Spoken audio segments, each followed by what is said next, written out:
नमस्कार, मी साहिल निकम तुम्हा सर्वांचं मनापासून स्वागत करतो. तर एप्रिल मे 99 हा चित्रपट मी चित्रपटगृहामध्ये पाहिला आणि कसा आहे चित्रपट चला फटाफट जाणून घेऊ, त्याचा रिव्ह्यू करूयात. तर सर्वप्रथम captain of the ship director Rohan Mapuskar यांचं मी खूप कौतुक करेन, कारण जो विषय निवडला आहे तो एक्झॅक्ट 90च्या सालीतली जी मुलं आहेत त्यांची जी नस आहे ती एक्झॅक्ट पकडली आहे.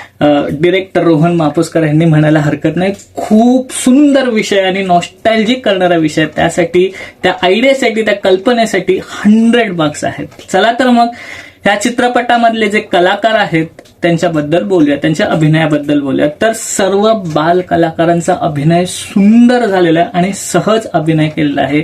म्हणजे ज्यांनी प्रसाद ह्याची भूमिका केलेली आहे, सिद्धेश कृष्णा यांची जी भूमिका केली आहे, सुंदर अभिनय केलेला आहे तिघांनी सुद्धा. आणि specially icing on the cake जाई म्हणजे साजिरी हिने जो अभिनय केलेला आहे त्याला खरंच तोड नाही. आणि खरंच तिचा पहिला चित्रपट आहे असं मला वाटतं, की असं वाटत नाही, म्हणजे तिचा चित्रपट आहे पहिला पण वाटत नाही असं कुठेतरी वाटतं. आणि खूप जबरदस्त अभिनय केलेला आहे तिने.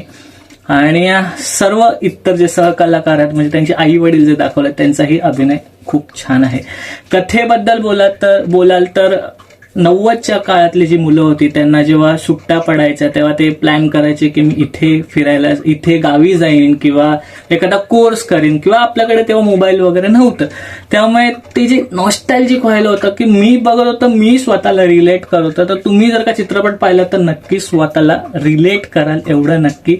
आणि त्या विषयासाठी खरंच रोहन मापुसकर यांना 100 मार्क्स जातात. आणि हीच कथा आहे की सुट्ट्या पडल्यानंतर की जे मुलांना सांगितलं जातं की तू हे कर ते कर वगैरे, कोर्स कर वगैरे, तर प्रसाद ह्याला त्याचे वडील इंग्लिश शिकण्यासाठी सांगतात. आणि मग त्याच्या बाजूला एक मुलगी सुट्ट्यांसाठी येते, तिचं नाव जाई असतं आणि मग तिला चांगलं इंग्लिश येत असतं आणि ती मग ह्या तिघांना कसं इंग्लिश शिकवते.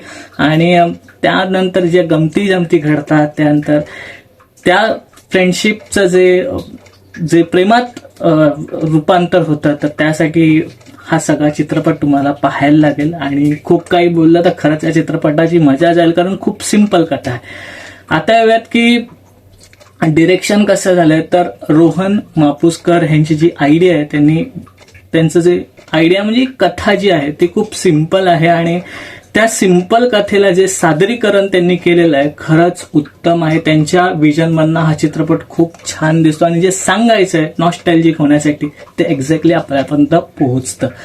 आता यात की स्क्रीन प्ले कसा आहे, तर स्क्रीन प्ले खूप फास्ट आहे आणि खूप काही गोष्टी घडतात.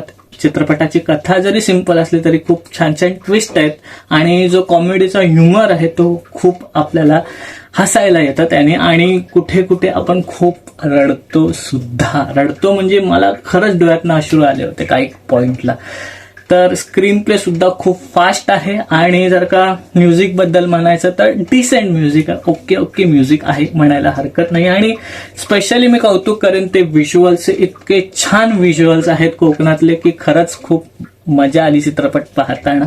आणि ते एक व्हिज्युअल्स असं वाटत होतं की आपण तिथेच उभं आहे म्हणून, कारण आत्ताच हल्लीच मी कोकणात गेलो, त्यामुळे ते खूप छान वाटलं बघायला. ओव्हरऑल चित्रपटाबद्दल म्हणाल तर खूप जबरदस्त पिक्चर आहे. आणि जर का तुम्हाला नॉस्टॅल्जिक व्हायचं असेल, जर का तुम्हाला तुमच्या 90च्या काळातल्या त्या आठवणींमध्ये जायचं असेल तर नक्कीच चित्रपट बघा. आणि खरंच खूप उत्तम कथा, उत्तम स्क्रीन प्ले, उत्तम व्हिज्युअल्स, उत्तम डिरेक्शन, ह्या सगळ्यासाठी हा चित्रपट बघायलाच पाहिजे. आणि खरंच लिखाण सुद्धा खूप छान झालेलं चित्रपटाचं, त्यामुळे ओव्हरऑल एक जबरदस्त पॅकेज बनलेला आहे एप्रिल मे 99 हा चित्रपट. आणि त्याचं सगळं श्रेय ह्या पूर्ण टीमचं तर आहेच, पण स्पेशली रोहन मापुसकर यांचं आहे, कारण लिखाण आणि डिरेक्शन आणि विषय हा चित्रपटाचा पॉइंट आहे आणि इम्पॉर्टंट पॉइंट आहे असं म्हणायला हरकत नाही. तर हे होतं माझं रिव्ह्यू. आता येऊयात की रेटिंग किती देणार आहे, तर मी देईन 5 पैकी